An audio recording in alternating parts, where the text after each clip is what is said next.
hate it too, man. You think this for you Guys. would have I added more for that shit. I'm sorry. Go ahead, Chris. Guys, it's lots of Van Damage. All right, lots of Van Damage.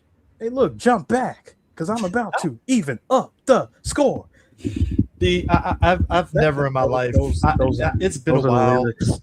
Chris, those are the actual lyrics to that song. Feel the impact. See, here's the thing. I totally forgot that the movie ends like this, with gunshots and credits, and I was like, "Oh shit!" Oh no!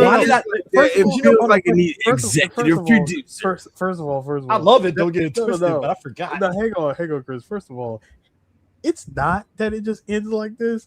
First of all, second of all, the bullets, like the gun sound effect and the police sirens, that was not a clever edit. That's literally how the song starts. I know. I'm just saying. I'm like, I thought it was Belle Biv DeVoe's "Gangsta" playing at the beginning. I mean, could you? Shut up! You knew there was no Belle Biv or DeVoe in this. I mean, I wish. I mean, could you imagine? Maybe Ronnie. Could you imagine? Could you imagine the movie ending with this? From the Z to the O to the double R. Hey, Disney, Hercules is already a 10 out of 10. That shit would have been a 20 out of 10 if it ended like that. Like, oh shit, Disney got gangster.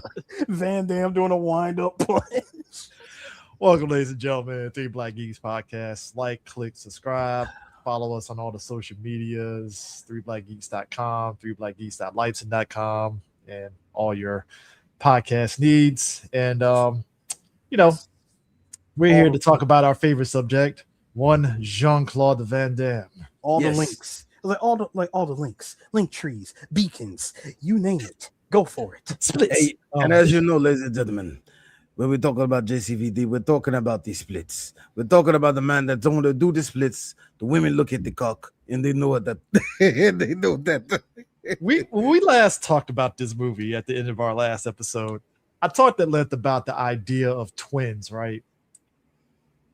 You have one Jean-Claude playing a yuppie twin and one twin that deals on the black market, and he's a bad boy. And hold on, here's the best part. Somehow, some way, they both have a French accent. Not a single, I like how one, not no American nothing. I like how one. Oh, he like, but he's like, yeah, because you grew up in France. Yes, I grew up. He grew up in France because he went to school in France. Okay, cool. But the other one was a vagabond in the middle of fucking Hong Kong. Wait a minute. No. Hang on. If you remember correctly, okay.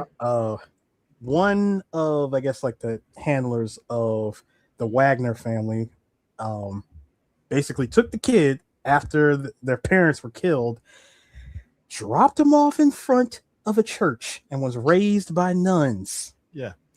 Oh yeah. The maid of the family dropped him off because, like, I'm not raising this child. It's like, like, you think this is like, yo, this family is done. I'm not getting paid no more. The nuns like, were. Fuck this. Oh, come on. Done. You know for a fact. I ain't got to talk these white people got shot. This kid's a liability. This kid is a liability. I will be the only one walking through Kowloon Bay with a white ass child. This is not about to happen, Let's be real. That the triad was looking for an Asian woman and a white kid. You're right. Liability. Drop that kid off in the nunnery and keep it moving. But I have to say this to the writer.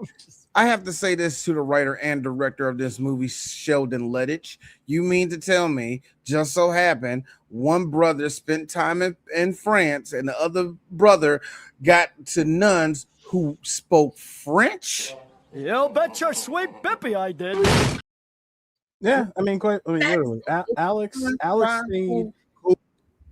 Let's just keep it a buck. Alex stayed at a Hong Kong orphanage until he was old enough to quote unquote get a job. Eris, here's the one. Eris, I gotta Eris, just like to put it out there. DJ Sue is a student of that era of the 80s Hong Kong action movies. And Eris, I got a question. When did the French let go of Hong Kong? I'm sorry, the British. I was about to say, wait, what? Yeah, I know the bridge because it was silly for the nuns to be French when the British. So to answer that question, it just happens, just happens to be a French nunnery, or this is a nunnery that just happens to be equal opportunity hires, and one of the nuns was French, but they were singing Frere Jacques when young Alex was dropped off. You know what, Eris? That is what you call shut the fuck up. The Frere Jacques, dorlez-vous. Hey, look, that seals it. Not only that, keep this in mind. A school producing children who speak with a French accent in the middle of Hong Kong. Understand. It is 1966. Okay, this is where the beginning of this movie took place in 1966 with the opening of the why can't I say the freaking name? With the opening of the Victoria Harbor Tunnel. Now, this tunnel bridges from Kowloon to where is it? It's supposed to go from Kowloon to I think it was Halong Bay. And the whole thing was set up by Paul Wagner and Nigel Griffin. Now, once they open it up, in which Paul has no idea that Nigel got his cash because it was a loan from the Triads. Sir, it's called an aggressive loan. Super aggressive loan. Not just any kind of loan. No. First of all, it's the worst kind of aggressive loan. This is aggressive loan. You go to the Triads and say, "Hey, look, I need some money. Me and my partner, we about to open up this bridge. It's gonna be like this thing is gonna open. It's gonna do gangbusters, right?" Hang on. Hold on. I gotta add this. Any aggressive loan that has this guy next to a person, yeah, I'm sorry, I don't trust it. Shout out to Bono. Hang on. Like it's gonna do gangbusters. Like it's gonna be cool. All right. I just need this much money, and we gonna be straight. I'll pay you back. It's all good. I'll pay you back plus interest. You just you give me this money. Like I take it. I go bow, outie. Anyway, so they look at it and say, well, look, before we give you this money, the interest is we are getting a piece of that of the tunnel. We want a piece of that action. Whatever money you stand to make from this, we're getting in on it. Now you can either do that or you got another option. Of course, Nigel, are you serious? I could just kill my partner and I'll give you his cut. In fact, are you sure about that? We're evil white men. Sure. No, British white men. He's telling the Triads, you could kill my partner and take his cut. That's it, because that's how it works, right? Dude, the way that it wasn't even 12 hours after the ribbon cutting of the bridge. Not even in under 12 hours. The Wagner family gets ambushed just inches from their door. And I like how they Bruce Wayne and Martha Wayne these motherfuckers. Because the dude was in the car talking to his bodyguard. The bodyguard yeah, me and the wife gonna go home, have a family. And you're yeah, we're going into sunset. It's been a long day without you, my friend. Until I see you again. Let's be real. Joe Chill wishes he had enough riz to fucking murder the Waynes the way these people got murdered. They pull these niggas and straight up Bonnie and Clyde style. They fucking shit. Polo came up to this chick with the shotgun and shot her in the face. Sir, when you have the swag, okay, the coolness to roll up with a shotgun on your shoulder like this. My man just rolls up, just walking up on him. I'm like, oh, he's not even holding it and aiming. He's just walking up like, it's about to go down. I'm laughing because I'm just look now. I was watching the TV screen when that scene was happening. All I hear is white. All I hear is screaming. If I see the captions in my head says frantic white woman yelling. let me just say for the like probably one of the coldest lines is when she has my babies. What's gonna happen to them? You'll never know. Hey, no. But we have to give credit though. You said no, hold on. And you know what that shotgun said? Let me tell you something. Hey, let me tell you something. Jeffrey Lewis came in there like Chow Yun Fat and fucking damn hard boiled and was just murdering motherfuckers. Actually, with the rest of that, no, this was the triads with Jeffrey Lewis came in. When Jeffrey Lewis comes running in, this was the triad. Jackson, he's got a gun. Nigga, my man was behind the mirror. He got a peek. I was like, oh shit. He gave him character development. No. How about the shout outs to Bolo? Bolo gets shot in the face. It still had enough adrenaline. Enough Terminator energy to stand back up like the Undertaker and like break the glass so that he can try to get a shot off and get shot again. I'm like, how are you not dead, sir? I forgot. You're the Shiva of this movie. Well, Eris. You got a plus 50 on HP. Go ahead. Eris, as you know, Three Black Geeks, we are fans of Hong Kong movies and martial artists of that era. And, it's just the truth. I get so sick of people talking about how awesome Chuck Norris is. No, nigga, do you know how fucking powerful this fucking... I'm sorry, I got to censor this. Do you know how powerful this fucking 45-year-old man is? That's right, he was 45 when this movie came out. 4 or 5. Hey, yo, and look, he got some titties here, big old pen. They gonna stand. Hey, Eris, them some big motherfuckers. Look, duds. Those are some big titties. Hey, did y'all appreciate when fucking Frank had Alex and he comes out the woods and he's looking at Nigel like this? And Nigel's looking back at him like this. My man got caught with the triads in 144p. I'm gonna say in 180. 1080, nigga. Frank came out the woods like, all right, they're shooting at me. I got the woods. He looks to his right and was like, nigga, what? He was like, Griffith? Bruh, this shit, Griffith. I'm like, no. Oh, man. That's what made it funny. It wasn't even like he was like 1 mile away and saw Griffith and Nigel together. This nigga came down the hill and he was 50 feet away. I'm like, wow, bro, y'all didn't even go around the corner. Y'all like right there watching. I mean, I just gotta say, if it was real life, Griffith would he would have came over there. Y'all kill him yet? That would have been real life. I gotta give the movie this.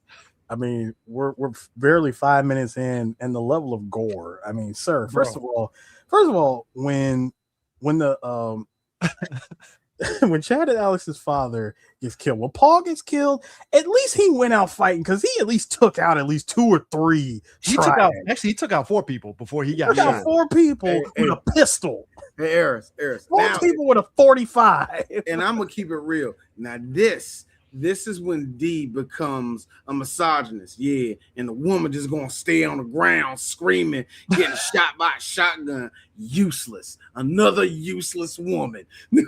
I mean, point blank range. I'm looking at Bolo like, ayo, Bolo, did you make your point? Bolo make your point. Bolo is like, you know how I like to say, you know how I tell y'all Miles Davis hated white people? Well, Bolo do the same, but he really hate white women. Hey, man, look, man. No. I'll say that. I will say this. It's one word to describe what Bolo did right there. thorough. Gotta be real. That was thorough. That is clipping of loose ends. You talk about Bolo's hate for white people. That podcast that I think either me or D reposted where that guy talked about Bloodsport. He was like, "I'm gonna kill you, man," and Bolo's like, "The fuck? Like, what did I do?" Two things made Bolo mad. Number one, Van Dam breaking his record, and number two, Ray Jackson actually getting a leg up on Bolo for a hot second. Nah, No, hang on and hear me out. If he wasn't showboating, if he was not showboating, Bolo would have been done. Dude, he would have been done.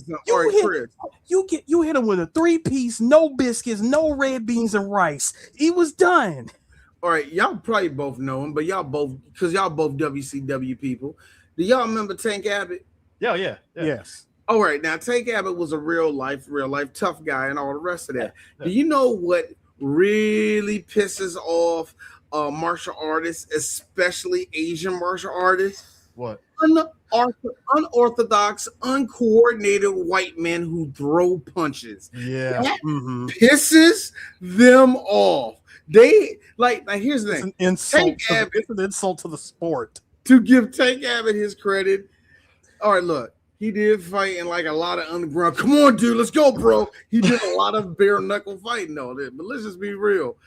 He can't run. Tank couldn't run. Tank Abbott pounds 6 packs of fucking Budweiser. What made you think he could run? Because Tank Abbott existed in an era where mediocre white men were excelling very fast. That is this era. It's 2026. We still get mediocre. Okay, true. Very true. Think about it this way. Think about hey, you better not talk about Stone Cold Steve Austin. That's why they liked him so much, because in their mind, I'm gonna tell my boss, fuck you, and give him a stunner.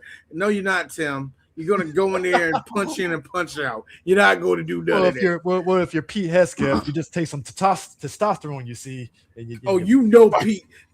Pete had still can't do a pull up. Pete had a full on Stone Cold picture in the background. You know.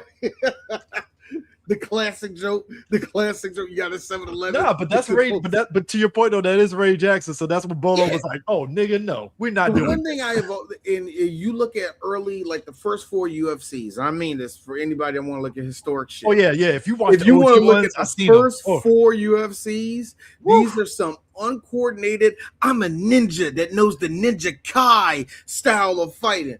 This is a white boy that does white belt high kicks. That's all he is. Getting mowed over by one of the Gracies. It is crazy. People don't understand the first 4 or 5 UFCs.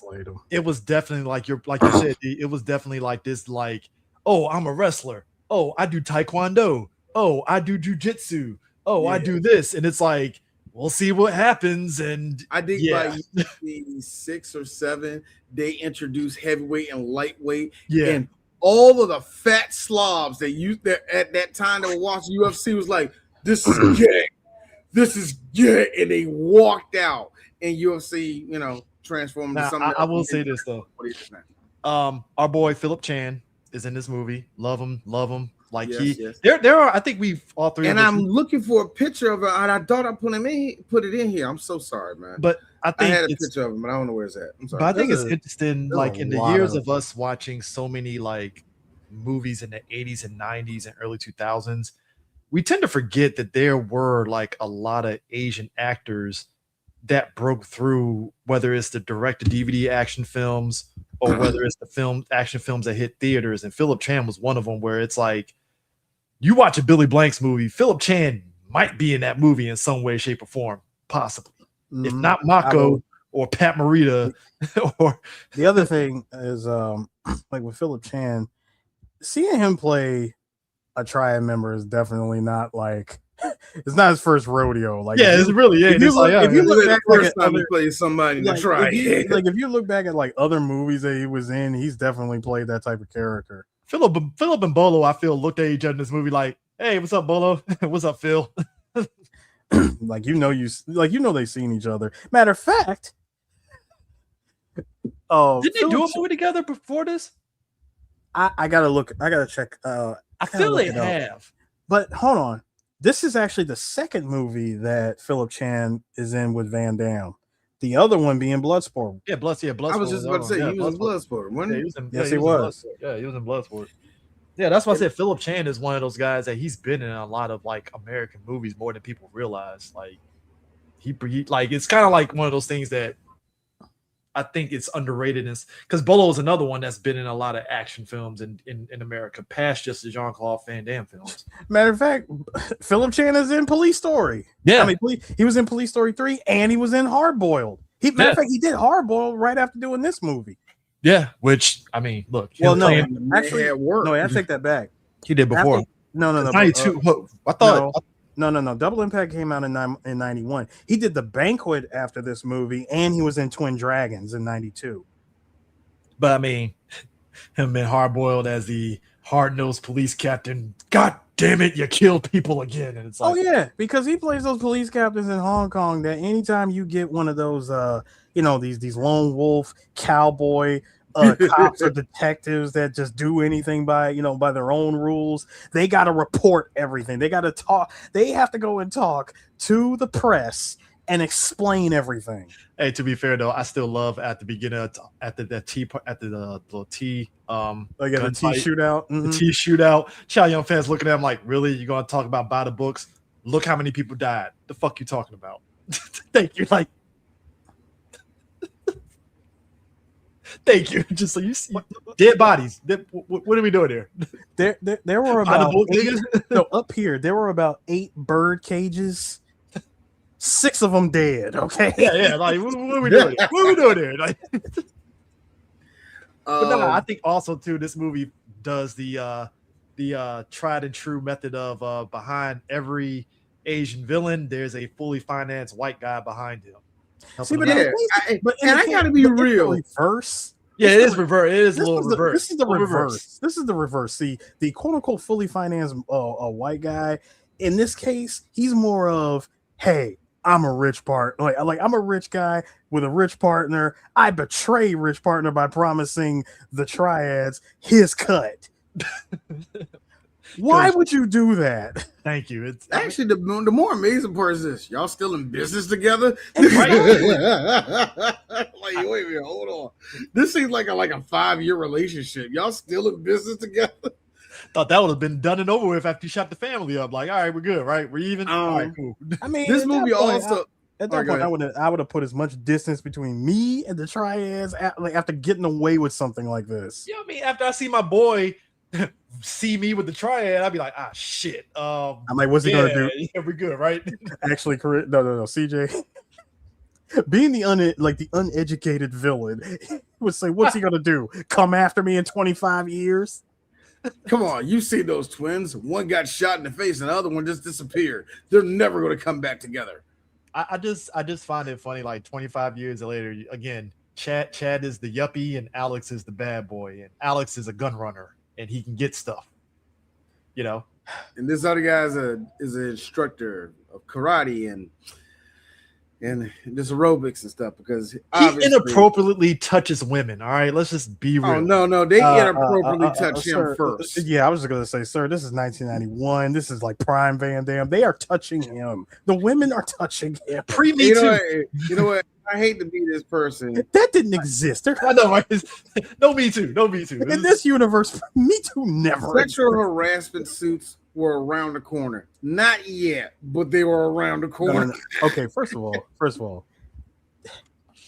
let's point out the flirtatious nature that my man was giving homegirl at the beginning of this scene. Yo, he was stretching her. The way that good night, everybody. The way let me be honest with you. Those niggas that you remember them niggas that used to make Instagram on posts? Like, I'm on the road construction. I'll be telling these women they need. They still do it. They still do it. No. I didn't say they didn't quit. I'm just saying that's all he was doing. He was doing the same. No. That's not the one, dude. That's not the one. The one videos that you see on Instagram that's more, I would say, that lines up more with this scene is your boy, the chiropractor who be cracking only whores spines and whatnot. But same, Eris. Anyway, Yeah, I mean, but there's a lot thing. more. No, you wanted to say only whores. No, you wanted to slam it's a only lot whores. more. This close. He was right there. It's a lot more. No, but it's a lot more reactive. Anyway, It's a lot more reactive. Hey, look. From there. Okay, you just wanted to say The only recoil whores. in physics. can I be real here? Anyway. Did y'all okay, this is something that it was weird, very weird. So obviously it's like Chad, I kind of laugh at okay, so he knows martial arts, like he can fight. Like, I'm not saying he didn't need to know how to fight, but it was just kind of like, well, yeah, you gotta explain those muscles, Chris. Muscles from Brussels. I guess. I mean, Chris, Chris, you just believe I didn't say he had to be a pussy. Nunnery. You just believe the French nunnery in the middle of British occupied Hong Kong. So shut the fuck up. He knows karate very, very, very rare. Well, okay. He's Billy on Double Dragon. It's Bimmy and Jimmy, all right? Jesus. Yeah, Bimmy. I'm sorry. Bimmy and Jimmy. I was about to burp, nigga. Yeah, Bimmy. I still think that's hilarious. Speaking of which, in this movie, they got their own muscle woman in this movie, played by Corey Everson. I gotta be real.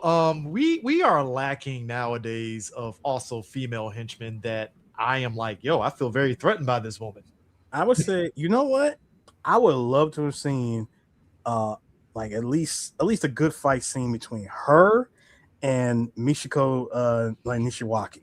Well, closest we got is she was definitely look, her she ain't do nothing. Only thing she did was Xena. All right, she ain't do nothing else at the time.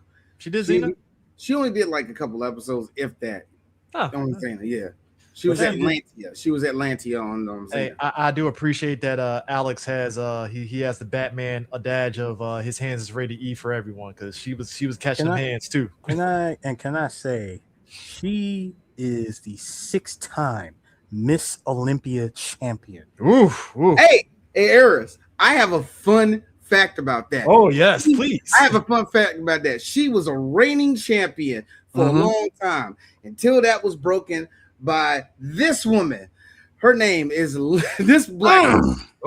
Lena Murray. Man. Lena Murray beat her. And then Lena Murray's record was broken by this black woman, the 12-time winner. So black excellence. Hang on. And here's the best part, Eris. Here's the best part of this. Now you're probably saying, well, she's just third all time. Well, that's about to be broken because she's tied right now with this woman. Okay. Now, Andrea Shaw. She's the reigning champion right now. Gentlemen, please. If I may, just a moment. I'm weirdly turned on. I cracked up because I was tagging myself like, I just asked, who else was Miss Olympia? Because that is a big thing. Let's make it's a big deal, y'all. It's a big Miss Olympia, Mr. Olympia, that's a huge fucking honor, you know? To this day, still a big deal.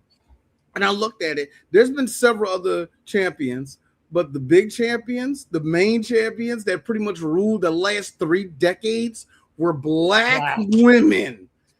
And like I said, like Corey, you are a GOAT, but she's about to get knocked out of third place. If Andrea Shaw, the last one I showed, if she wins again, she's going to be a 7-time winner. That is crazy. That's a crazy Black History fact I tripped over doing this movie. That's hilarious, bro. So she, besides having just a boatload of credits from 1980 to 1989, she's been anywhere between first place and third place. No, wait, sorry. There was one here where she came in 8th in the AFWB American Championships. Huh. Corey is, like I said, she is a freaking legend her own damn self, and she needs to be respected of that. And that was the main reason why I looked up, the whole Miss Olympia winners. You know what I mean? But the other thing I was just going to add was At the 2007 Arnold Classic, she became the first woman presented with the Lifetime Achievement Award. And in 2008, she was inducted into the National Fitness Hall of Fame. Hey, look. And then in 2012, she got inducted into the International Sports Hall of Fame. Hey, good on Corey. She awesome. That's what I'm saying. She just, like I said, that's the reason. Eris, you actually brought up the rest of the stuff I was going to bring up about her. She is freaking decorated for a fucking reason. And here's the thing. If we had never said it, y'all would have just said, oh, dang, I bet she was a wrestler. You, like, come on. I'm surprised. That was one of those things where it was like, who are you? I got to be real. I am happy I looked her up. I got to be real. I'm wondering, though, you think Vince tried to get her? Had to. All of them. But here's the thing. Tried, but actually, you know what? No. I will say yes and no, but I'm probably going to go with no. Okay. I'm probably going to go with no. So you mentioned that there was a I mean, look, it just is what it is, man. Come on. We're equal opportunity here at 3BG. Hey, look, I'm gonna be real with you. That shit don't turn on dead. Actually, look, I don't kink shame nobody that likes a woman that's like triple stack. I ain't gonna kink shame none of y'all niggas. I understand y'all want to get spooned. It's all good, bro. There's a whole will never kink shame you. That does not turn D on. There's a whole. I did not know there's a whole porno genre behind that, and I'm like, oh shit. Hey, Chris. Oh man. Hey, Chris. I'm gonna be real with you. There's nothing that causes an erection in D seeing a woman that looks like a whole fist having sex with a man that looks like a whole fist, and they're doing this. That is the most disgusting thing. In the words, look, Chris, you will be like this. Don't do oral. In the words of Huggy Lowdown, that's like two gorillas, silverback gorillas making love in the jungle here. Like, nah, that's a nigga my size and a big girl banging. That's a nigga. Okay, that's silverback gorilla territory. All right, you can't say that. I can't. Gentlemen, see, Chris, what you just described of like, no, sorry, D, what you just described, woman that looks like a fist, man that looks like a fist, it's not even skid slapping, it's just iron. I don't clashing into each other. No, the D is this. Just ding. Yeah, nigga, give me that. The steel curtain hitting steel curtain. No. You know what it is? Like, you know what it is? It's the it's the sword struggle from Samurai Showdown. Where you got a match. Gotta keep tapping square. Hey, yo, it's the showdown in motherfucking. It's the showdown in Injustice. You gonna give me that butt, girl? You gotta get it out of me.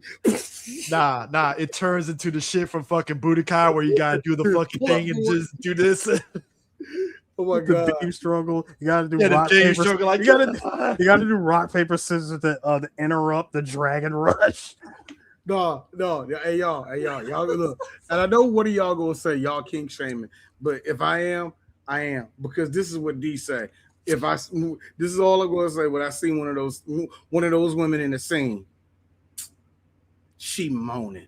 Sorry, that whole porn just. You cannot come up there. You can't come in here looking like Hulk Hogan. Dude, I'm sorry. That just feels like that's a full porno where it's like 20 minutes of Dragon Rush the whole time. Like, God damn.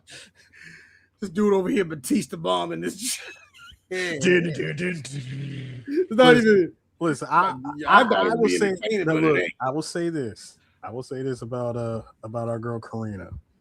That scene where they were cutting the cake and and what was it when when Raymond Zhang decided to kill off one of the guys that pretty much botched their the factories operating and whatnot. You get homeboy with the revolver ocelot boots with the spurs, knocks him off the chair. She climbs on top of him with all of that muscle thigh meat and just stabs him in the chest. I'm not gonna lie. Having Karina on top of you and stabbing you like that is what I like to call a beautiful death. Look, all I'm saying is this. 91 Karina Everson. That is a beautiful death. Look again. I'm not, but I'm gonna be real with you. As I'm dying, my dick. Made a Well, let's be real. All the blood is right. It's going down, going down. Oh, he's dead. all the blood. All the blood is rushing all the down. blood there is while you rushing died. down. It's like this. Oh, he's dead. Because she was all down here now. Hey, sir, and she was a redhead in this one. So hey, can I be real? Did y'all just? Hey, Eric, hold on. Eris. What the hey? You better go somewhere and beat your meat. Shout out to Kevin on stage. Shout out to Kevin on stage. I will not be pulling the DSP on this stream, sir. Hey, look, man. Kevin on stage already catching hell just because he said he beats his meat. So you know. This is what no. See, you can't be we're parking himself trying to be this generation Sinbad. No, and all the Christian women like, why are you talking about that nasty? D, stop it. We are not putting any more oxygen to this stupid subject. Oh, I know, but here's the thing. Movie. Did you love the sexual harassment between Cara and Danielle when she just corners her in the bathroom and shit? Sir, the fact that this movie would come on the movie channel at 1:00 in the morning, if you just happen to catch that scene, you'd be like, oh, hey, this. Can you imagine? I'm like, hold on.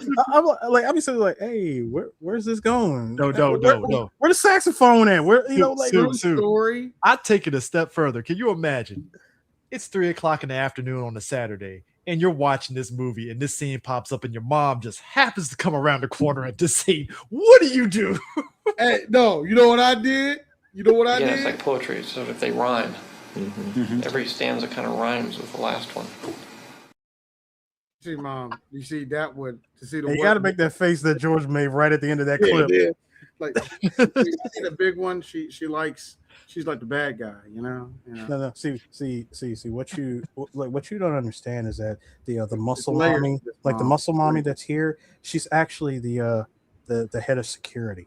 I know she doesn't look it by any stretch of the imagination, but apparently in this building, she's security. And you know what, Corey? It was 1991. And that was a lesbian scene. And it really was, man. It was that sexually charged. You know what? I love that you woke up that morning, read the script, and said, "No risk, no reward." Only thing missing was Giorgio Romordo music playing as this is going. Hold on, it's 1991. Let's get some Enigma in there, right? Knuckle deep. Anyway.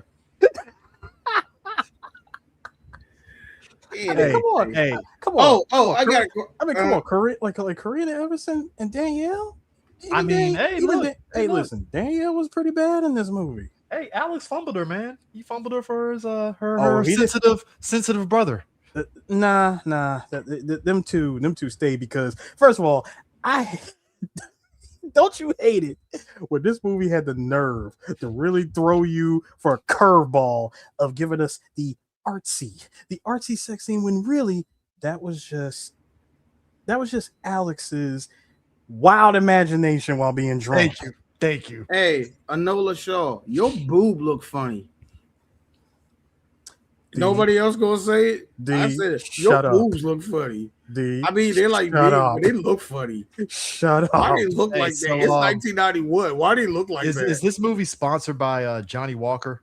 Because there was like 5 Johnny Walker fucking bottles throughout this fucking movie. You could do a drinking game for how much everybody was drinking in this movie. We are in Hong Kong. You know that was the lowest of low shelf, nigga. Come on now. I thought Johnny Walker's high shelf. Or unless we talking black Johnny Walker. Well, you know what I mean. I'm just being. No, you're right. I'm just saying, it's Hong Kong in the early '90s. They're still drinking that Carlsberg. I mean, yeah. And also, Alex gives them the finest of cognac. Hey, that French cognac.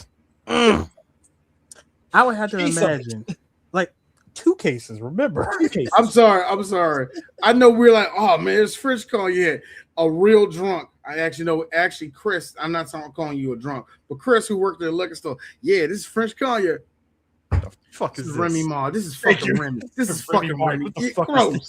This is just Remy. It's just Ribby. It's just Ribby. No, that's what Chris is mad at. That is nothing else. It's just Ribby. No. Going back to this, going to that scene of both brothers bringing in cases of cognac. Here's me. Oh man, let's crack this thing open. Wait, why is it ticking? Actually, me. I'm seeing double here. Yeah, damn. Wait, D. Actually, it's more of I'm seeing a blue screen.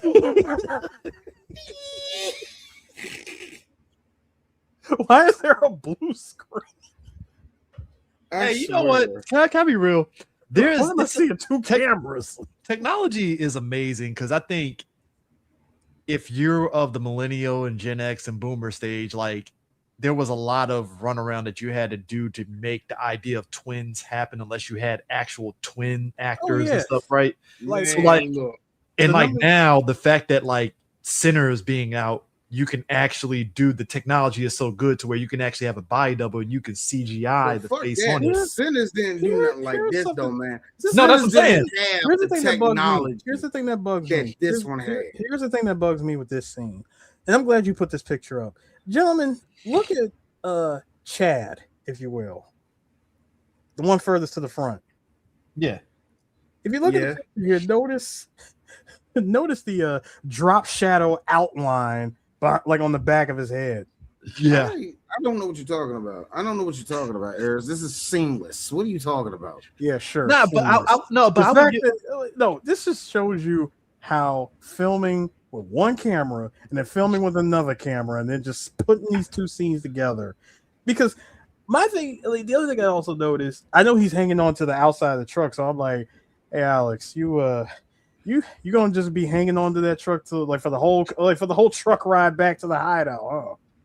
I mean, look, I will give the movie credit though, is that they did what movies back then did, where it's like, all right, we obviously can't have these two in the same scene, so their action scenes are going to be filmed separately because that's just how you had to do it, and it worked. And that part makes sense. Well, again, Chris, I call bull crap because I got another scene for you here, like in this scene, both Van Damme, obviously Van fucking Damme, like duh.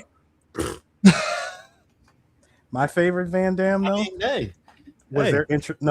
my favorite Van Damme was the introduction of themselves. Open the door. Huh? No. It was hand on shoulder, turns around. Hi. He made sure to remove the stogie before proceeding to give the greatest headbutt ever. Because he's bad. You see, he has a stogie in his mouth. Pull back hair, greased up hair, yank the stogie out. Blow. That's my brother. I'm like, nigga, it's your brother. What the fuck you know, a headbutt is serious when my man had to hold an ice pack. You know what? I think we forget though, Eris. Frozen peas, if you will. Okay. You know. All right, look. You know what makes this great, Eris? Is that besides the outline? I know, right? That blue screen, crazy. I tell you how bad the technology was back then, despite the fact, and I think y'all all noticed that Robert Zemeckis took part in this. But anyway, but no, Eris, you know what I love about this? They couldn't do a side by side. They had no choice but to move one up and move one back. That's how shit. And you can tell that they did one with a different shadow and everything. This is crazy. But that's what's crazy to me, because like years later when they did Twin Dragons came around the same time, right? A year later. 92. Yeah, a year later. It's weird because with Twin Dragons, I don't know how they did it, but it didn't look as jank as this. So between the stunt doubles, body doubles, lots of editing, and everything else in between, good old classic Hong Kong magic. I remember I told you both the instant noodle method of making those movies back then. Shoot, produce, edit, and release in theaters in under 27 days. But that's the thing. It's like when I watch Twin Dragons, because even after watching this, I was like, maybe watch Twin Dragons and see how they do it. It doesn't look as jank. And like I said, it's probably because of the editing, more likely, just the way they edit it and stuff. So it's the editing, and it's also how it's shot too. Okay. Okay. Because like I said, the blatantness of it, like when you put the picture up, it's like, wow, that highlight is so blatant on JCVD. That's what I'm saying. It, like, God damn. Seeing this movie like on Blu-ray, it shows you how much this movie is. Yikes. But I still appreciate it because this. I know, I love it. Don't get it twisted. This is still like top 3 my favorite Van Damme movies. That being said, Eris, this is your top 3 Van Damme movies. I need you to explain this scene because it didn't make no fucking sense.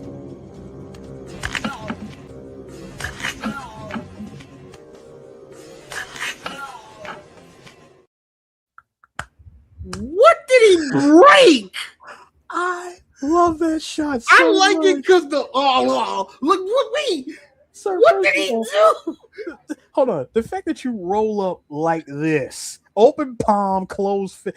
Dude, my man rolled up with the G.I. Joe pose, bro. The kung fu. Can I be real for a second? I think here's what I think happened. Click. You know what I think happened?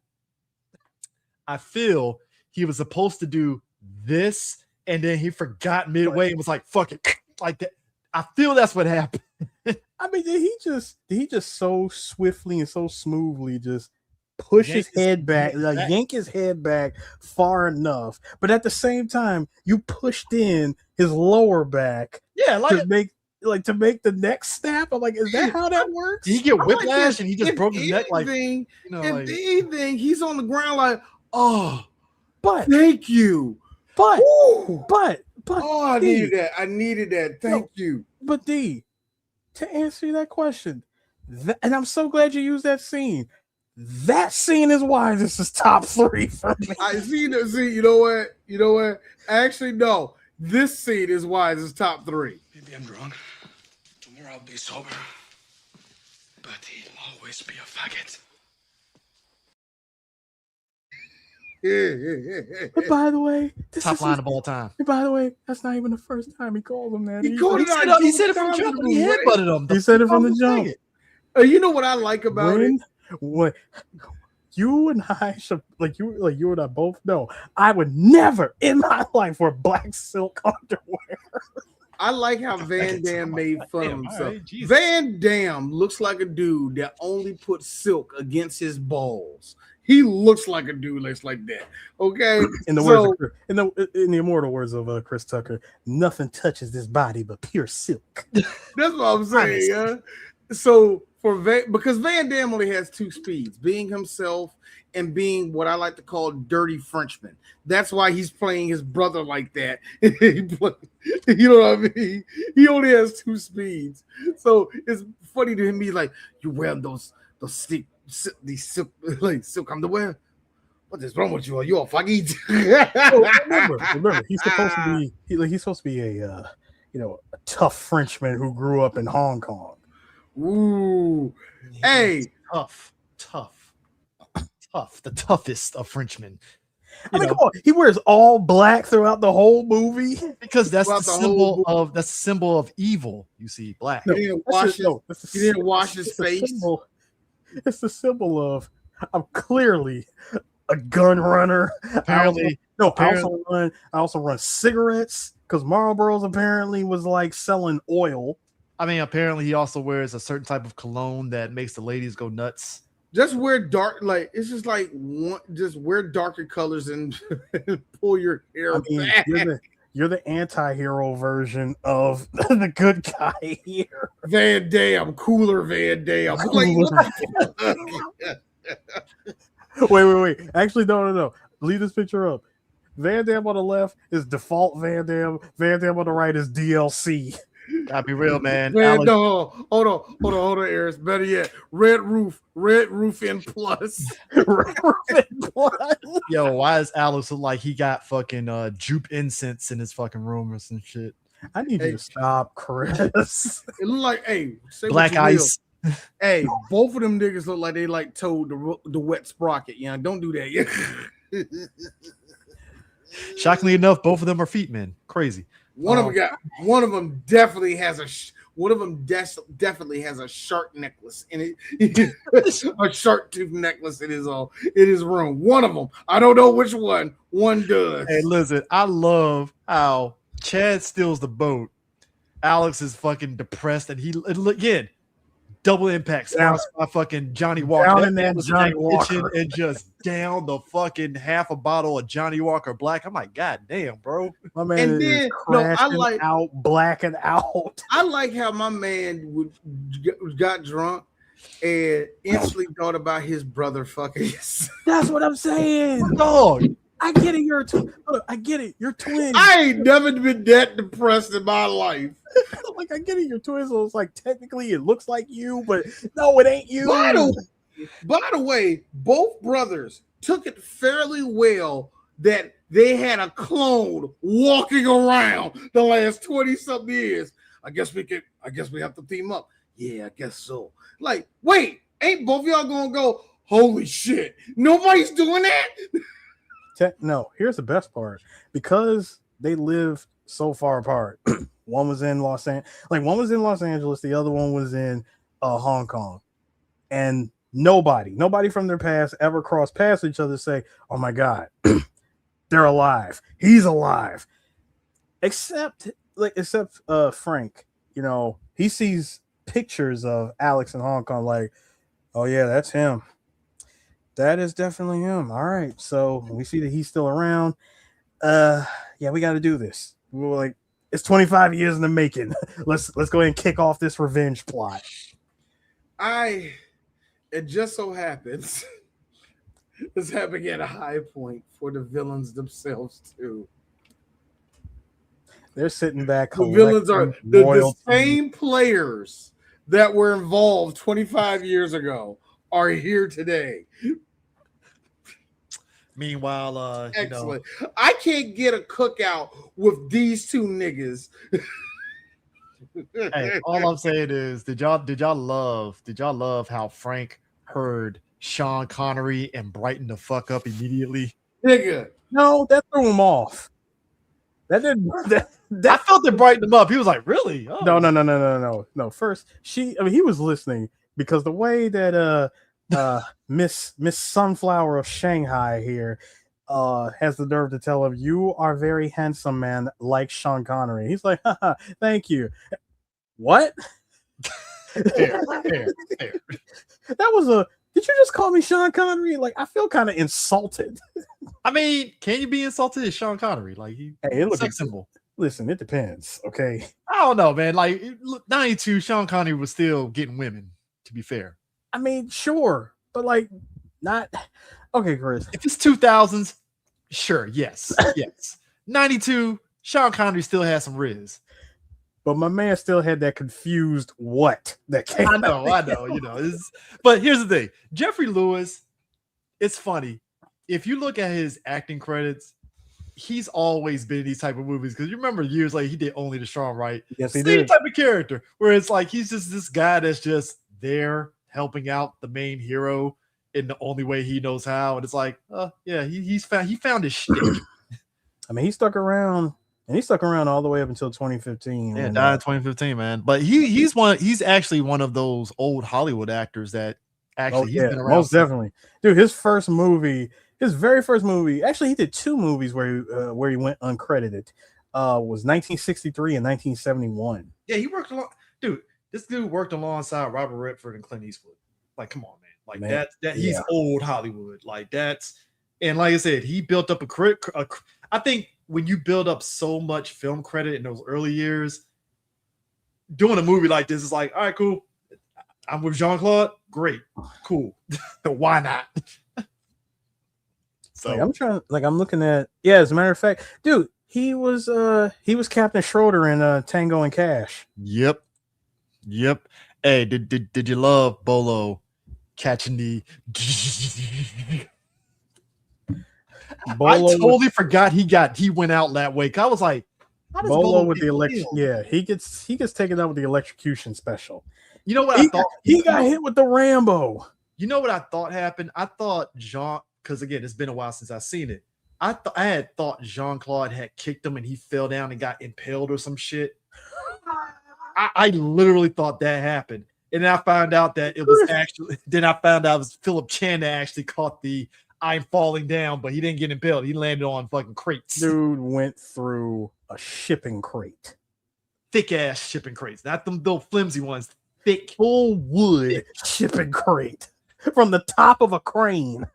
I'm talking red wood crates. No, that was some thick ass crates because when he hit, that was like them crates didn't really break. They broke, but they didn't like collapse. It took sheer force. Thank you.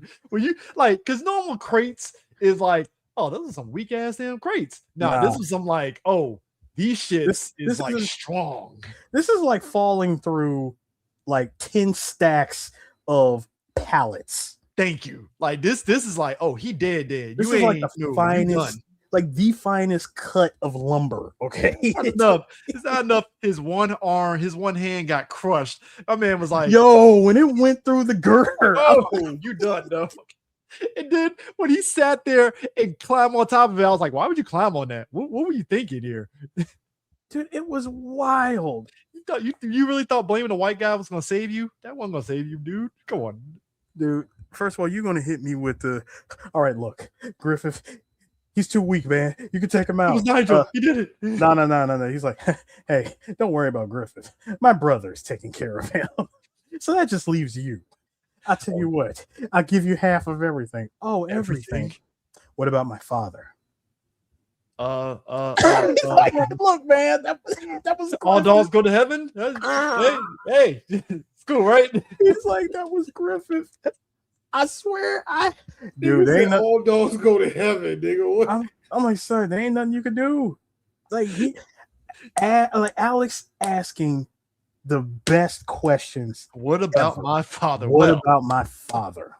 It's not like his Jedi ghost is just gonna pop up and say, "Don't you kill can't him." You can't just sit here and tell me you're gonna give me my son. No, you cannot sit here and tell me that you're gonna give me half of everything. That's what's insulting about it. If he said full, I think Alex would have maybe considered it. Maybe. First of all, I would have looked at Raymond Zhang and been like, first of all, how you gonna give me half of something that's mine? Thank you. Right. And also, I have one question.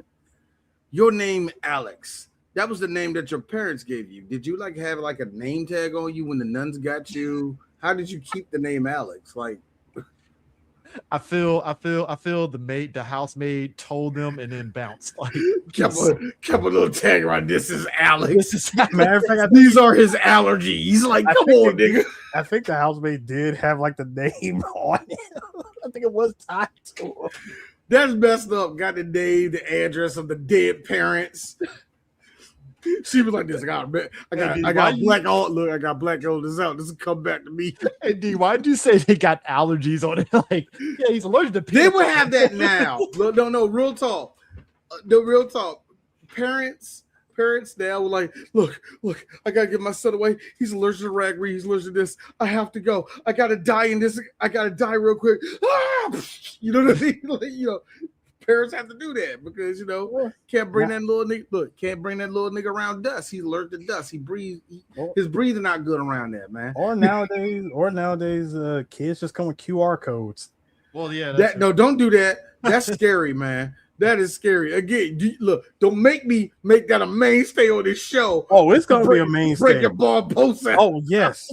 Bring out cyberpunk dystopia. Look, man. We saw it growing up where the white folks had the kids on leashes like they were fucking slaves and shit. Exactly. Now that being said, as a father of 3 kids, I didn't put none of my sons on leashes. It probably wouldn't be a good idea. I'm telling you right now. First off, D. I'm telling you right now. Wireless leashes are coming soon. First off, D. We black. All it took was your parents to give you that. You stay your ass here. Don't walk away. That's it. That was it. Like that's your ass. Nah, this is what you did. No. See, Eric, Chris, you're saying it wrong. We are elder millennials. We can tell you what our parents did. I'm going this way. All right, we keep playing wherever the hell we are. Our moms would leave us and stay in front of the store until we walked outside. Get your ass away. Told you to stay here. Now, that being told you said, to walk outside JCPenney's. God damn. Now, that being said, yes, that is a good way of doing it. Number 2, You just giving the pedophiles open season at your kid because you Sir, try to teach sir, him a lesson. It's called stranger danger. Oh, Okay? no. Usually kids that do that are between 5 and 9. Prime targets. Prime targets. Second of all, the stranger danger stopped being shown to children after 1997. I want people to understand. It's amazing how as we grew up, the fear was no, Chris, Eric, no, stop that, Eric. Stranger danger changed up because they now know that stranger danger is this. Sit right down. No, sit there. Why are you online? She was 14. You wanted to come inside what? Say it again. No. There's a camera right there. Say it right there. people to understand. Go ahead. Can you explain to me? That's the only bit of stranger danger. No, D. The best one. Can you explain to me what's a cream pie? Nigga. You say, hey girl, I like to tap. Why are you leaving? Well, Demetrius, we need to talk. No, you decided. I want people to understand something here. We grew up during a time where our parents' fear was if we were out in the neighborhood riding our bike, some creepy dude in a fucking van would just kick us off our bikes and just throw us in the van and drive off and shit. Now it's Naseed from India wanting to see your feet. It's different. The game has changed. Y'all. We don't know where the danger is coming from. Somebody looking disheveled in a fucking rusty ass van. But here's the funny thing. Here's the funny thing, though. As much as To Catch a Predator has actually helped a whole lot, here's the one thing that even Chris Hansen brings up. Usually, when it comes to this, the call is from inside the house. Oh yeah. So yeah, we out here stopping these dudes online. You need to look inside your house. So anyway, all right. I don't know how we diverted to that. going back to the movie. I liked the plan that all three, that both Frank, Alex, and Chad put together. They put together a series of plans of how do we take back what's ours. First of all, we blow up the factory. Second of all, we enter the nightclub that's owned by Raymond Zhang and blow that up too. I'm like, so we're just gonna go through like a series of terrorist attacks. And look, if Chad didn't fuck up and take the boat, they actually had a foolproof plan. They had a hideout that nobody knew. It was basically hit and run if you think about it. Well, here's what was crazy. It was hit and run because yes, they were hiding out in an abandoned hotel way out in the sticks. I'm gonna keep it a buck with you. That abandoned hotel, I think, was probably one of the same sets that was used in the Hong Kong action films. I'm pretty sure it was during the Girls with Guns era. The fact that, like, if you think about it, like, it's kind of interesting to me because I really feel like we talk about like discoveries around the world. I truly feel that those kind of places still exist to this day, like abandoned, like some islands them, that had I would like say those some, kind of places. I would say some of them probably are still around. And some have most definitely been probably torn down or whatever. But you're right. Had he not taken the boat, Corey would have never got in the chopper and followed him. Yeah, that was the thing. Because at first it was like, man, they got a good plan here. Hit and run, get back to the island, chill. All right, cool. And all of a sudden, the girl got bugged and they were sitting. I like how everybody was in the conference room listening to that conversation. Not just one person. Everybody. The whole crew. Normal movies now, it'd be like the villain and maybe the henchman in the room. No, it was like, you know what? There's always two henchmen, the unknown villain. You know what I'm saying? This was the conference call where it was like, hey guys, we're doing a team meeting today. You're gonna listen to this shit. The whole round table's there. They all sitting there just listening to obvious bugged phone call. And even Chad was like, all right, look. High quality bug phone call. Thank you, right? Yeah. But the fact that he's like, she was like, I don't think I should even be saying this over the phone. I'm like, why are you on the phone? Why are you talking about this at work? Again, but then again, this is what happens. This is what happens when the man who was there from the beginning watched your boyfriend and his brother's parents get completely executed, told you that your boss is not to be trusted. I have questions though. Yes, Hey sir. lady. Why didn't you just leave the office and say, "Hey, I'm going on my lunch break," and go to the payphone like across the street? And like that's just me. That's just me. Okay, That's me. okay, That's Chris. me. No, Chris. I got you. I'll answer that for you. See, when you watch movies like this, especially Hong Kong action movies, let me tell you for a fact, after you literally went through not even a heavily implied, a straight up sexual harassment moment right there with the security girl, and you run out like you like you about to Made run it obvious. Made it obvious. Made it very obvious that you are like just hauling cheeks. You know what I'm saying? You are running. There is no coffee break, no lunch break of you running out going, "Hey, I'm gonna take my lunch break." It's obvious you get ready to go tell somebody. You are going to be telling somebody, period. Or just sit on it for the day before you go home or something. I don't know. That's just me. That's just You me. could do that. You could try to sit on it for the rest of the day, but sir, you are being watched like a hawk. Come on, look at the way right here. I'm glad you put this picture back up. Look at the way Corey is looking at her. She's looking at her like, once you walk out of this room, my eyes is on you. Man, she got teardrop earrings too. You know she's a she is villain. Pure villain. That's how you know she's a villain. There's she's wearing darker colors. You see. Hey, I gotta be real. Only thing missing in that outfit Darker colors and leather pants, by the way. Only thing missing is her having a choker. One of those little, there's always like a choker, like a spike choker. Yeah, spike choker, Or like not a choker, like I don't know, like darker rouged eye, like something darker makeup to just say villain. Just saying, the leather pants and that thigh meat. Yeah, I mean, look, thigh meat was fine. I mean, till Chad. I don't know. It's 1990. I don't know. This is just deep because I lived through it. It's 1991. I don't know. I don't know how I smell in that room. I smell. I don't know. I smell cigarettes in that room. That's all I'm saying. Yes, her outfit was giving Bible Black. I mean, look, I smell straight cigarettes in that room. Look. All I'm saying is, like, I like how when they blow up that one warehouse with all the drugs and stuff, right? Chad is like, Christ, I'm getting antsy here. I gotta go in there and help my brother. I'm like, you could have just held off for a minute at least. Like, there were ways around that. There were ways here. Like, come on, what are we doing here? Like, he knew he messed up. Because like when this can be like any action game. When you're given the option of running through this particular part of the game using all stealth or running in guns blazing. You know that part where you accidentally fire your weapon or you accidentally take somebody out and somebody witnessed it and the alarm goes off. You can't reload last checkpoint.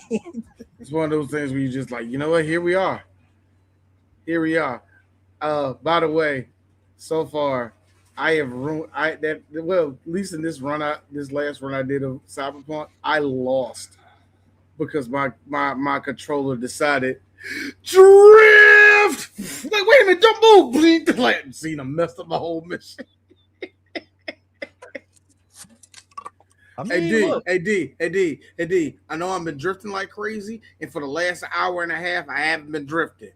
But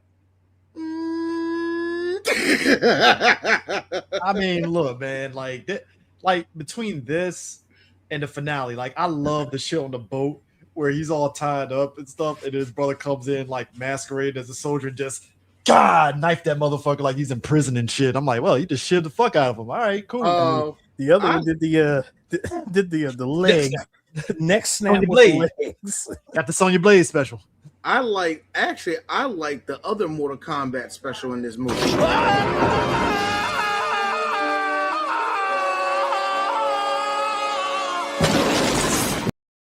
Okay, you were gone. Me and Sue sat there and said, I was like, that was some thick ass wood fucking crates. I told y'all that was the finest cut of lumber. Okay. Those trees don't exist no more. California redwood. Those buddy. trees don't exist no more. We don't make trees like that. Those are college grade papers now. Those trees, RIP, buddy. Eric, Chris, those trees breathed in different type of oxygen than the ones that we don't make trees like that. Pre-global warming. That was the purest of trees. Hold on. Actually, Tevin said it. Tevin said it earlier. Pre what he had it up here. God, it was something like no. Oh yeah, Tevin, when we was talking about the muscle ladies and the muscle men in a scene, he said this. Rock 'em, sock 'em, robots. That's a good one. That's a good thing to say. This is what you meant. Pretend spirits. Yes. Terror spirits. Hey, try to get a case of fucking cognac today. Not fuck out of here. That ain't again, Chris. Ooh, this is like everybody drinking like, oh man, let me tell you something. It's fucking Remy VLSOP. What the fuck is this shit? Like what's like Chris? Chris, what's wrong with this? This is Captain Morgan. This is rum. And everybody's acting like you know what's sick about liquor? You know what's sick? We grew up, right? Smirnoff was like, oh, you go to a party, everybody drinking Smirnoff. The fact that Smirnoff now is like bottom shelf wows me the fuck out now, especially when it wasn't like that. Nah, Chris, Chris, how about this? They think it's some top shelf Grey Goose or something, right? Wait a minute. Let me see this. Look at the bottle. Peel the label off. It's Armandale. Nigga. I will never forgive Dame trying to push Armandale. I tried that shit and I was disgusted. I was like, fuck you, Dame. Fuck you for life. Armandale. Chris. Eris, every time you say that, every time you mention that liquor, I don't mention that liquor no more. Why do you keep trying to keep Eris took a picture with him having Armandale, by the way. You know what? Yes, a good question. Like Eris, you know what? I feel like you and I are the only people. I feel like you and I were the only people. We were. You and I were the only ones. We would listen. I was with you at the liquor wasn't store. You two and Tommy? You sure? No, he wasn't there. We was at the liquor store. We were at the liquor store over in it was over in Oxon Hill. And I remember D bought the bottle of scissor. Eris. Okay. Hold on, time out. The purple, this was right around the time where Purple Haze came out. Will y'all leave me alone? I'm not trying to be. No, I'm not knocking you for that. I'm not knocking it either. Look, understand, people. All of us, all three of us. I'm getting embarrassed of my own self. All three of us grew. Look. The Gen Tommy was only about the Armandale. I want people to understand. All three of us grew up in a time where there was a lot of liquor being fucking shoveled in the black community that I'm like, what the fuck was that? Yes. And Armandale and Scissor were two of them for sure. And this was right around the time when Dipset was right at that peak and then at the high. It's like the high. Hey, you had to hit the four fucking corners of getting your money up, and you had to get a liquor. You had to. After Killer Season dropped, crater valley, if you will. Look, man. I mean, not everybody can be Ciroc. We sat there. So they still sell this liquor. Ew. Yeah, it's like by order only or something, because you ain't gonna find that in no liquor store. Well, the hood liquor stores, maybe. Nah, I don't know. I doubt it. Look, man, there's hood liquor stores that still sell fucking what's the name of that stuff? Chris, I'm gonna be honest with you. Armandale and Scissor are the ain't nobody come to see you Otis liquors, okay? Ain't nobody checking for those two liquors. It was positioned as the competitor to Grey Goose. Told you. Team heavily marketed the vodka in music videos, on stage tours, and name dropped it like in tracks like Allure and a freestyle called I remember that Blunts and Armandale. Oh my god, that was state property, I think. Oh my god, gross. Okay, great. Still selling in Michigan. But gross. Okay. You know what? I'm done. Is it next to the? I Is it feel like next? No, I was just gonna say, is it next to the clean water? is it next to the cleaning solutions? That's what you want to say. No. Hey, I feel like you would clean a floor with that shit. Now Anyway, hang on. I want to get back to this movie. Sir, rounds 2 and 3 of Bolo versus Van Damme. Nigga, The first time these two fight each other, first of all, Van Damme took out at least 7 of the other bad guys with just one hit. Sir, that banging of Bolo bashing just That's what I'm saying. The repeated shit. Dude, he's done. What are we doing here? Sir, I already told you. I told y'all the last podcast. When you try to roundhouse kick Bolo and my man hit duck 1 and just judo chopped you in the junk. Sir, we're talking open palm to the fucking dick. Just open palm to the nutsack. That looks like your balls would go inside your body when he does that. And he did it flat too, so you know them just shoved right up. My man, I know you hurting for days.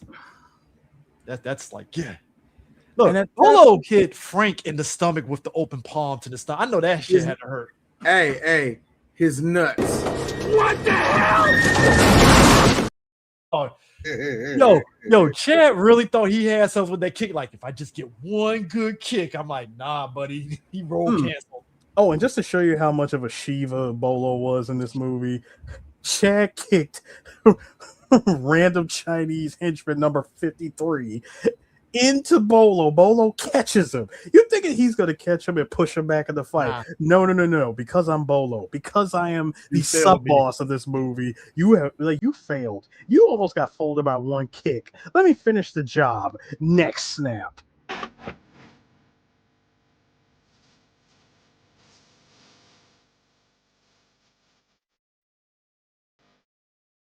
That's just like that. This episode's been demonetized. Thank you. Well, no, it's only 10 seconds. It's fine. Oh, it don't matter. Airs. I showed Jean-Claude Van Damme neck snap to somebody. Jada and his non-having shape up ain't the reason getting demonetized. I bet you a Coke that it is. Sir, I will bet you. You know what? Because I'm a generous. No. There's going to be no risk, no reward. We were like, whoa. I'm a generous guy. I bet you a shot at Otakon weekend, it's going to be that Jean-Claude clip and not Jada. So you tell me from now until Otakon weekend. Yeah.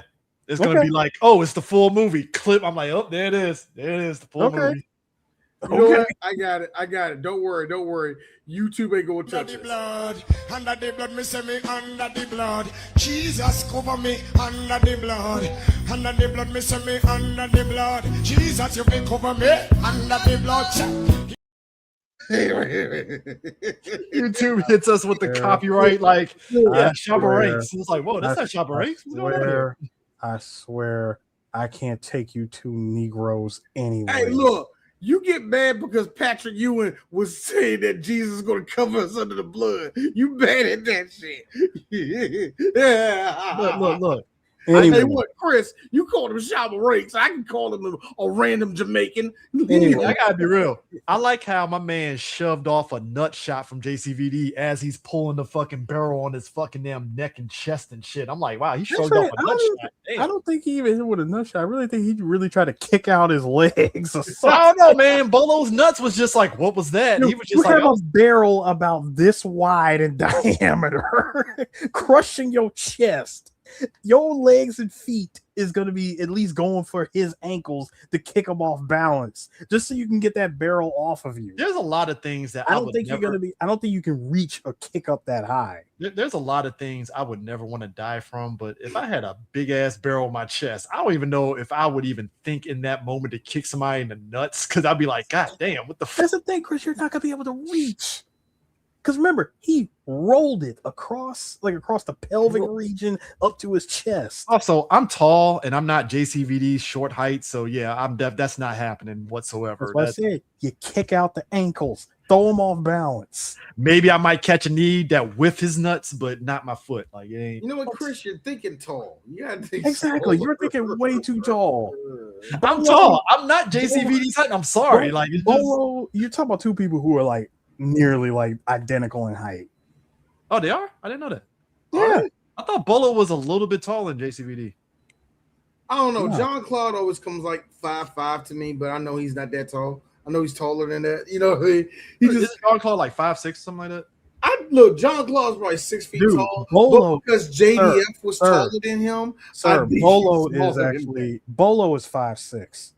What? Okay. Jean Claude is 5'10". Okay. What? That's crazy. Yeah, Bolo's 5'6". That So is you mean to tell me crazy. Dude, I'm like, me and Bolo are like around the same height. Yeah, Bolo's 5. God damn. You got no, man. His titty meat make him taller than that, man. That's what I'm saying. And from certain camera angles, you gotta remember cameras, the way that they be shooting everybody almost looks like they're the same height. But besides that, Bolo acting like it's either Streets of Rage or Final Fight, because I love how he was using the barrel. That man sat there and threw the barrel, and Jean-Claude kicked him. Was like, shit, goddamn. First he tried to charge at him. My man tried to charge at him with the barrel, then threw it behind his head. And when that didn't work, he actually threw it twice. He threw one barrel at him like it was Donkey Kong, and Van Damme over here thinking, okay, I know I can't use my hand to do it, but I'm gonna try to parry it like it's Street Fighter. He tried to kick a barrel flying at him. I'm like, Van Damme, you deserved all of that ankle being shattered right now. I mean, you know what, Eris? I give you points for using so many different video game references for that. That was beautiful. That was like 5 different video games. Thank you for that, guys. I feel in the midst of everything that we saw here, I like how you tossed the barrel, sidestep, punch. I gotta be real though. I kind of loved the way Nigel went out, because I literally was like this when it happened. That fucking damn, that fucking thing just, sir, Van Damme coming. No. Van Damme coming out of the shadows like he's my man just pulled the ripcord and dropped the container on Griffin. The piece de resistance. He points the gun. Click. I was like, well, either jump in the water or just. No, the fact that he took the time to walk from the crane up, from the cockpit to walk up to the water, shoot at it, just wasting bullets. I'm like, dude, why do you keep shooting in the same direction? Also, you're shooting in the water. Bullets have a slowdown in liquid thanks to John Wick. Here's my thing. Let's just go with the what if scenario, right? All right, let's just say your idea was to push him into the water. Mm-hmm. You do know there's like a dock like 100 feet over to the right that they could probably just swim over to, you know. Actually, Chris, you don't even got to think that far. There was a ladder about 5 feet to the left. He didn't think this through, because when I watched that scene, I was like, so push them in the water. You really thought they were just going to drown? Like, you know, motherfuckers can swim, right? You know that, right? Like, a man saw the barrel when he looked and jumped. He went straight for the ladder, climbed up, went around the containers. Briskly jogged. I need the deleted scene of him climbing up the ladder and just. I'm just gonna go over here. A brisk jog. Brisk jog. My man spun the block. Climbed the side of the cockpit and just waited. He's like, he really is just gonna empty out the whole magazine. He was dried off, so you know he was sitting there for a good 2 minutes. Like, yeah, I'm just gonna let him just talk. Man did a pleasant walkabout. He's like, you know what? I'm amazed he didn't turn around once. Didn't even. Well, No silently- rustling, no nothing. Van Damme was on 100% camouflage because again, he comes out of the shadows like Batman. When he said, Nigel. Hey, diplomatic immunity. Yeah, It's just been revoked. it's been revoked. The greatest line ever. Fuck what you said, man. Fuck what Dude, you. that was like the most unnecessary death. I'm even looking at Nigel like, Could have just dived in the water, buddy. yeah, I was gonna say, Griffin, you could have just you could have, went by his example and jumped in the water yourself. Well, Nah, you won't be different and shit. let's be real. Griffin couldn't swim. And I think that's probably what it was. We're gonna do a lot of Man, stuff, man. again, you are a terrible final boss. Well, I mean, Like, You are a weird, fully financed white man. At least with Zhang, my man had the blade inside of the cane and was fighting back. I mean, Griffith Well, is well, a guy that came that. with his build, Eris. He had a different build in him. He was just standard finance white guy. All he had was a punch, and even then he wasn't good at it. So He's a rich white guy. What's the point? it of ain't learning my how to fault that swim? was his loadout, nigga. That's not my problem, nigga. But no, That's not our problem. Zane did have a better loadout. To be fair, you're right. I'm just saying. but He had but I a will whole say- weapon. I will say one of the other bad guys went in on Frank with the steam. That hot steam for torture. Well, Frank R.I.P. Moon killed him. To lure out the brothers. He tried. He tried to hold out. They really tried to use a bait and switch, acting like they shot him, and of course the camera cuts back to him. Oh, don't worry, Frank. Next time we'll make it real. I'm like, why? Oh, thank Kill God. him. What are you doing here? Why are you wasting time? It was either you kill the girl, like you either kill the girl Danielle or you kill Frank. Why are you wasting time? Thank you. Second of all, why are you giving them? Why are you giving the twins plus 80 in revenge plot armor? Also, I like to bring it up. X Neither of Factor these, right there, man. They built and up I an like X- to bring up that neither of these twin brothers that you are doing, this is technically both their first mission like this. This is not like they linked up because they was like doing the same type of bounty hunting. No, you got taken out by rookies, bro. You got taken out by day one, Paul and Vince. And one of them is the only one that actually kind of sort of was kind of doing dirty, doing drugs, doing but but smuggling. think about it, Chris. That's like LeVar Ball beating Michael Jordan in one-on-one basketball. Sure, you can play it. Sure, you can play it. Game of Rutgers. It's like, dog, you talking about a practice squad nigga going out there doing some shit. Like, bro, stop that, yeah. No, this is the starting five of insert college team versus the dream team. It's like it doesn't make no sense. No, not even that, Eris. This is two niggas playing pickup ball in a park. Again. Going against a solid semi-pro basketball team with real teamwork. And again, the fact that I forgot this movie ends with this is just, I fucking died. You know was what? like, I gotta oh be my honest God. with you. You know what, Mr. Lettich, it takes skill to give me two movies where the last fucking scene takes me out. In Bloodsport, it was the freaking record, okay? In this one, it's this that makes me realize this movie was an hour and 50. Fuck you. Why was this movie as long as it was? Here's the difference. I can laugh at the okay thing because it's funny, right? Bloodsport just insulted my intelligence, knowing that Frank Dukes was full of shit. Let me give you something. That's what I'm saying. Here's what's crazy. That one was Here's the difference. He didn't direct it. He wrote Bloodsport. He wrote that. Wrote that shit. My bad.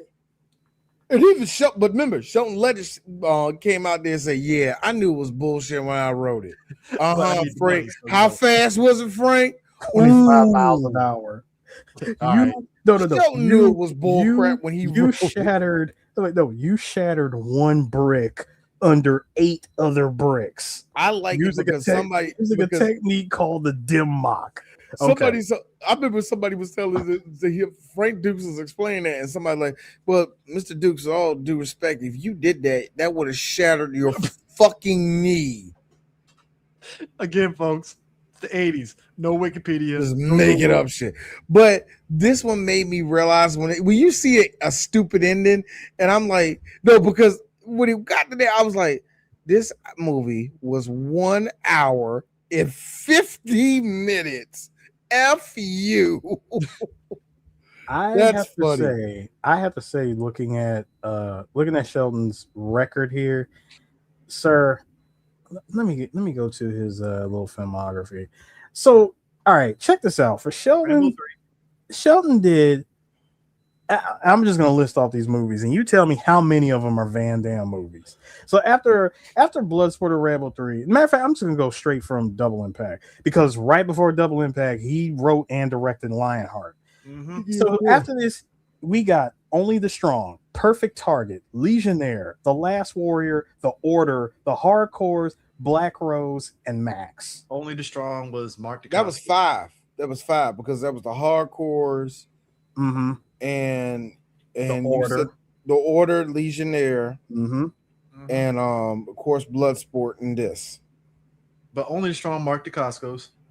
But he got old boy. He said no. Eric said Van Damme. I was just only Van Damme. So that's 3.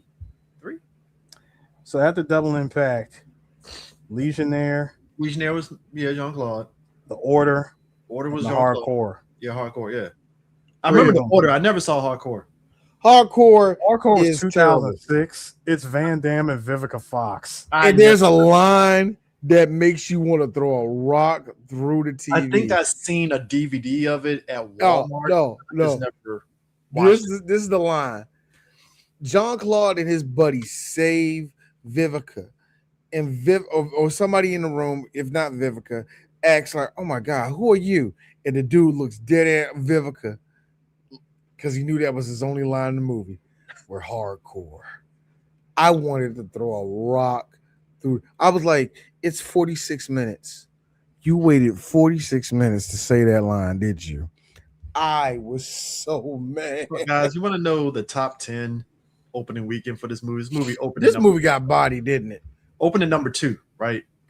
Hot Shots beat it out at number 1. Hey, man, look. On his second weekend, by the way. That was Hot Shots' second weekend to beat out Double. That you funny. So yeah, Hot Shots, Double Impact, Terminator 2, Judgment Day number 3, Doc Hollywood number 4, Pure Luck number 5. That was the Danny Glover movie. 6, The Doctor. 7, Robin Hood, Prince of Thieves. 8, re-release of 101 Dalmatians. 9, Boys in the Hood. 10, Bingo. That's funny. I mean, yeah. Let me point this out, gentlemen. Week. Van Damme and Lettich had been discussing a potential sequel for many years. Why? During a 2011 dinner with Bolo, Van Damme mentioned that the film would be coming soon. And while promoting Expendables 2, Van Damme confirmed a sequel was in the works. That same year, Lettich completed a treatment based on a story by Van Damme, along with 25 pages of screenplay.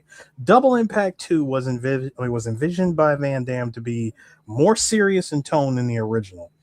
Of course, the plans for the sequel fell through back as far as 2015. The sequel was ambitious and would have been expensive to produce. Lettich said that there were a lot of logistical problems. Many around who owned the rights. Turned out to be MGM owned the majority of the rights, and acquiring them was not going to be cheap. Furthermore, the studio had to be included as co-partner with any producing entity, which allegedly made the process even more difficult and complicated given MGM's apparent unwillingness to financially back the sequel. So, in other words, MGM. Let me tell you something. Yeah. Here's the cherry. And last thing. In 2019, In 2019, the 35 millimeter version of Double Impact was screened at the Alamo Drafthouse in Austin, Texas. Ledge reaffirmed that the cancellation and told fans during the Q&A that perhaps the biggest reason the sequel didn't happen was, in fact, due to the original film's success. Here's the thing. I saw a video of that. I remember when they promoted that 35 millimeter of Double Impact. That was, I think it was on Twitter at the time when they were promoting it. And I thought it was interesting because I was like, oh, they did. Okay, that's interesting because, the Draft House always does these kind of things and stuff. I mean, it's always great because I went to the Last Dragon when they did 35 millimeter of it. And it was actually pretty fun.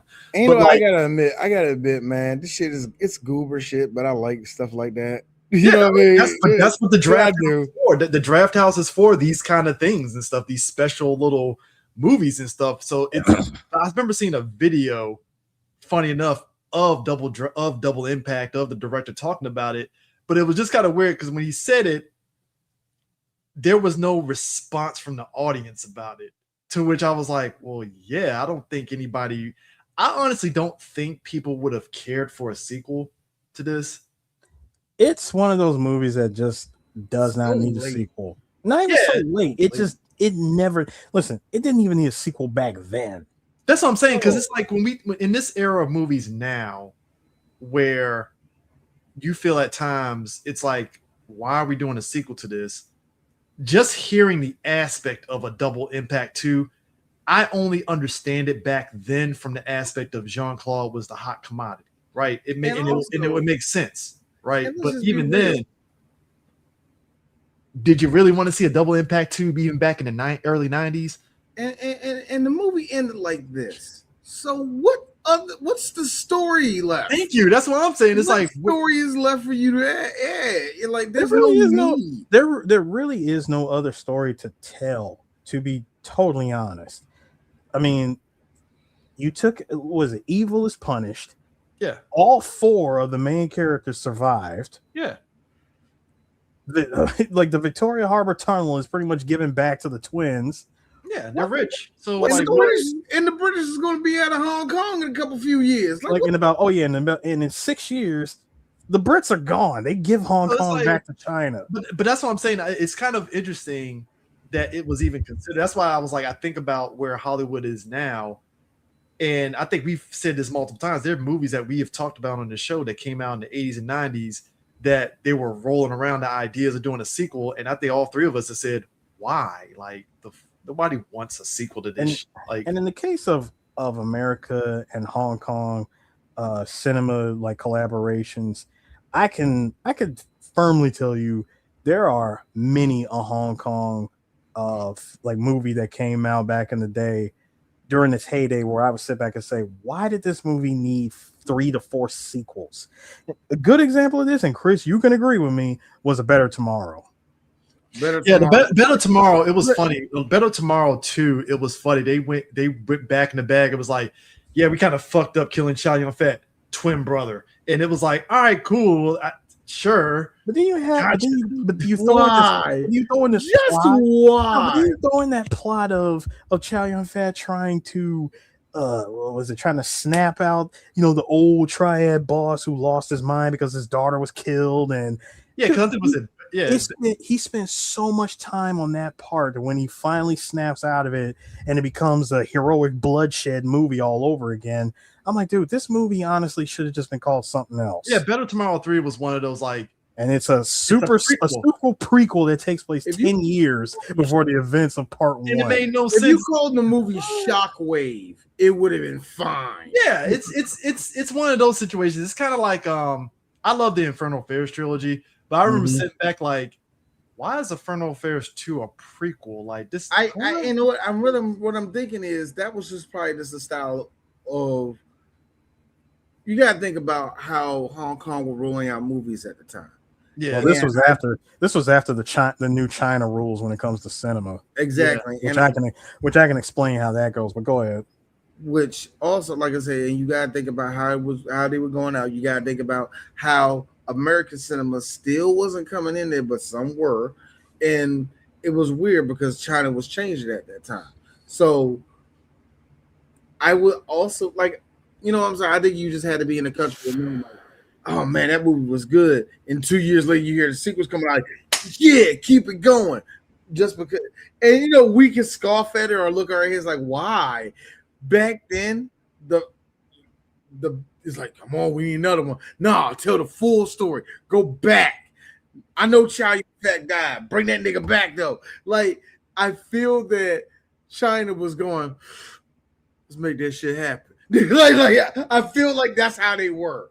That's just how. What really doesn't make sense is when they make these sequels. You know what I mean? It's really when they make these sequels so many years apart from each other. And then, and the actors are visibly old. And it's always what I like to call detective action. Keyword visibly it's old. Always detectives. And it's always detectives, always involves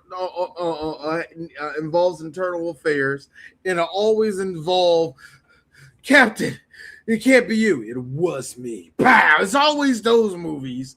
And it's like they all kind of look at, and I hate saying that, but Hot Boy on Better Tomorrow, if you're doing both in the blender and start them on different times, people would kind of confuse which was which. I'm just saying, yeah, because they all kind of started look like each other and all the rest. Yeah, I mean, but I think it speaks to, because that's why I was like, when people sit there and talk about, oh man, Hollywood nowadays, I'm like, you guys weren't around during the 80s and 90s when Hong Kong was throwing out fucking sequels galore.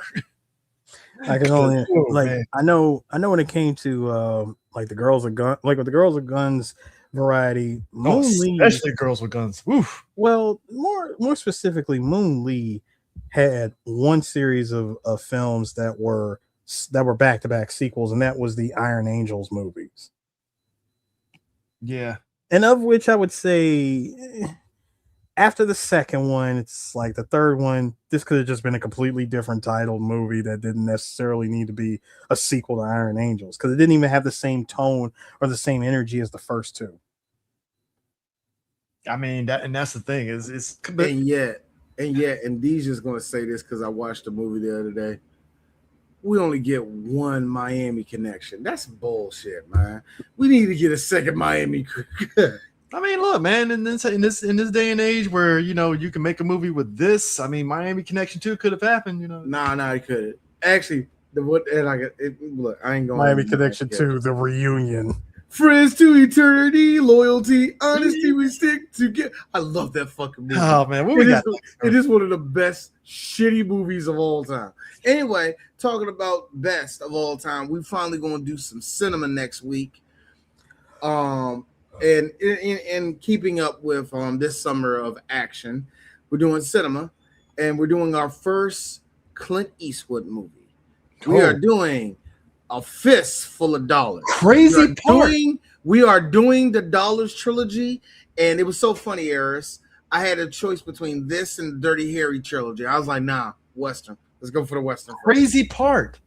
Jeffrey Lewis is in Fistful of Dollars. That's a good one. That's a good one. So Chris, so D, thank you for choosing that one. My reaction when you told me we were going to be doing these movies. Here's the thing. When it comes to westerns, we always want us to do the badass westerns or the westerns. There's like, all right, I know y'all are, oh, this old man shit. Shut the fuck up. This is actually badass. I think people I felt that way about Wild Bunch. We all talk. Here's the thing, though. I'm 1 for 1 on Wild Bunch. Here's the thing, though.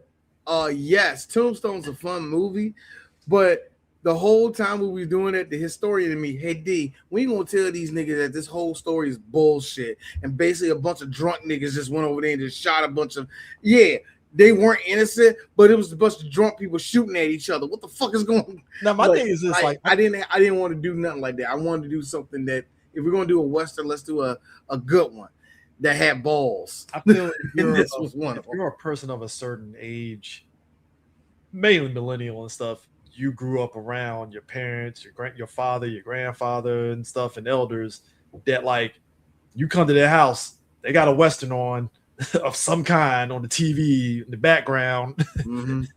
And that's Fistful, like Clint Eastwood, Fistful of Dollars, and the Duke. My family, we didn't do that like that, but the one show that everybody in the family did watch that was a Western was Gunsmoke. So yeah, Gunsmoke. That's another one. That's my the one. my Watching the father-in-law, OG Wyatt Earp.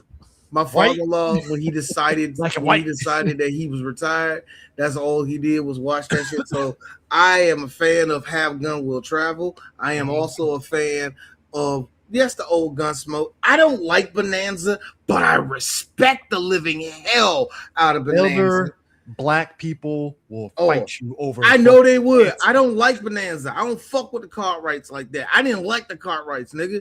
But I respect where it stands in television history. And hey, look, if it was a good Western and it's a movie, I'll watch it, nigga. If it's a good, if it's good, I'll watch it. That's why I told you, Chris, that and this is my 18th time mentioning it. We're probably gonna do the Quick and the Dead one day. That's why I'm like in the middle of Quick and the Dead. While it's a good Western movie, it's good. It's not really a good Western movie. It's a good Western movie. It was during that time where Westerns was trying to find themselves, and I did. When I tell you that that you were about to watch an amazing Western was in the opening of The Wild Bunch. First line spoken in that movie was, "If they move, kill them." Thank you. Like that's some good old 60s shit. I love it. Bro, this is the end of the 60s. This was at the end of the 60s. We rolling into the 70s with this. It's what D says. It's the most boomer ass logic ever, because I always pull up that scene from Age of Ultron where Cap did the most boomer shit ever. If they hurt you, hurt them back. If you die, walk it off. I'm like, that's the most boomer ass shit ever. Not on die, walk it off. Like, I mean, it's a badass line. Don't get it twisted, but it's like, god damn, bro. Like, like here's a good one. I don't like the Long Riders. I seen. Oh yeah, Long Riders. Yes, it is. Like all right. The original True Grit. Yeah. John Wayne has a line, and I'm in the middle when it comes to John Wayne as an actor and all that, because as much as I don't like him, when you look at it on screen, it's like this. God damn it, that nigga's charming. You know what I mean? You can understand why he's racist, but he's charming. Yeah, but there was a line in and I'm probably butchering it, but he was playing Rooster Cogburn in that one, and the girl said something to him. He's like, Bobby, god damn, she did it again. And the way he said it on this, I fucking love this. This is that 1960s audio. You know what I mean?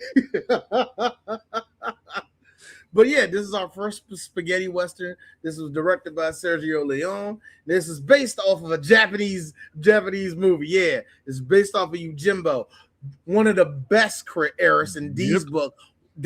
One of the actual best Akira Kurosawa is Yojimbo. But this is actually, in D's opinion, probably better than Yojimbo. I won't go that far, but I gave you my copy of the Yojimbo. Yes, you did, and Sandro, the Criterion Collection version. Yes, you did, sir. Yes, you did. Actually, I'm going to watch Yojimbo. You know what? I'll probably watch Yojimbo because of you watching this. Thank you. It's like that tickles D's balls. Black and white samurai flicks. What tickles Eris is Westerns where you hear the dirt sounds of somebody crunching. Eris like, now you see, the Foley was different back in those. I mean, look. That's how Eris is. We're reversed. The grade of rock that crunched. You see, back then, California with all this dirt from the Zap, right? I took Chris out with that one. Fucking rock. The grade of rock. Again, global warming. Global warming changed the world. But you gotta remember, the rock they used to get these came out of a lake that's actually nothing but dry right now. When rock it's not even kill you. Like it kills, like that's how it is. Like all of a sudden, I become like why Weakness comes out. Eris's Yeehaw comes out when it comes to cinema. I'm slow, motherfucking Toshiro Mifune. Eris likes Sergio. Like you hear how the echo sounded because the microphones that they had back in the 1960s.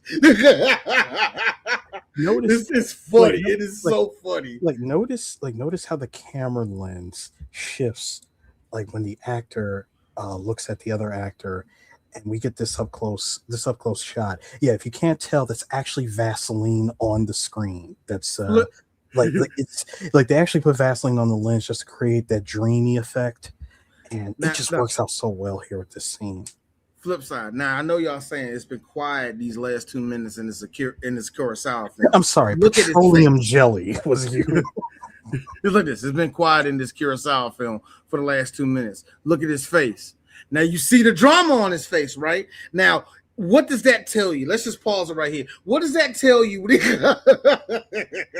That's how me and Eris become students all of a sudden. Anyway. I honestly would love to do a Blu-ray commentary track for like any of our favorite movies. First off, we need to contact some studios like, hey, we can do some balling ass fucking damn commentary tracks for your movies. Just hire us, man. We can give you a number. We ain't gonna say it on air, but we'll give you a number. Like Chris, in your case, I think you need to holler at Discotheque with the Kamen Rider stuff. I'm just saying, Discotheque, we your Huckleberry, man. I need you to go back. I need y'all to get Sukiban Deca so me and Eris can do the commentary. Well, Skabon Deca, that was out of Shout. No, sorry, you're right. That's Shout Factory. No. Discotheque actually did have Skabon Deca, but it's out of print. Of course it is. But anyway, yeah. So yeah, next week, a fistful of dollars, and Ennio Morricone is going to just, as I listen, All